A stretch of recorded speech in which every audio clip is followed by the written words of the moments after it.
Hey there, everyone, and welcome to a new module. In this module, we're going to learn about a teaching framework called the Gradual Release of Responsibility Model. It was developed by Douglas Fisher and Nancy Fry, and it's a way to help our students move from needing a lot of support to working on their own with confidence. We'll use this model in almost every kind of delivery you find in the classroom. You will use the skill or the curriculum that is given to you through the standard course of study or your school itself. And you'll use this framework as you work with students to achieve mastery of that skill.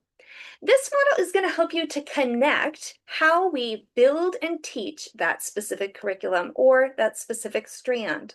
A good curriculum is already going to be designed with this kind of structure already in it so that students are going to start with the most simple idea and they're going to build towards more complex ones. The gradual release model gives teachers a plan if it's not already provided in the curriculum itself, and it helps for a student to not just hear an information or a bit of information, rather they're going to actually practice it. They're going to work towards a deep understanding of it, and then they're going to be able to use, apply, and understand the concept independently. That's our goal. We teach to mastery.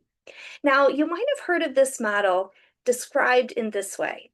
I do, we do, you do. And that was the original structure of this framework. Now, Fisher and Frey have helped us to understand that it actually might work better if it sounds more like this. I do, the teacher models and explains the lesson. We do, the teacher and students practice the skill set together. You do it together, more of a collaborative, students working with other students. And then you do it alone, independent. The student's really going to show you at the end what they can do independently.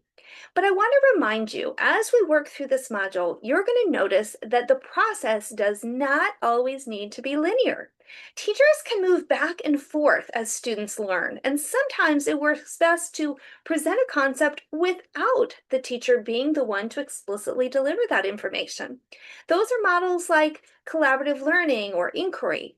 But we can still use this gradual release of responsibility framework in our lessons because, again, it does not have to be linear as long as at some point in time we hit all four of those different levels of learning, mastery will occur. So as you work through this module this week, I want you to really think about how you can use the gradual release of responsibility to connect your future lessons in the classroom to the bigger goals curriculum-wise, and help your students to truly develop, grow, understand, and master the content that you're trying to teach.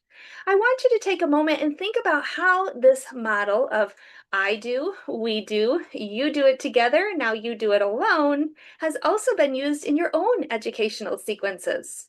Think about how a teacher has asked you to hear the information, process that information with them, with your peers, and then present or understand that information as an individual learner. I hope that this module gives you a lot of insight about how we teach and also how we learn. If there's anything I can do to help you better understand the content, please don't hesitate to reach out. I'm happy to meet with each of you and talk through your understanding, your questions, and how you will apply this to your unique teaching situation moving forward. I wish you all a wonderful learning week. Take care.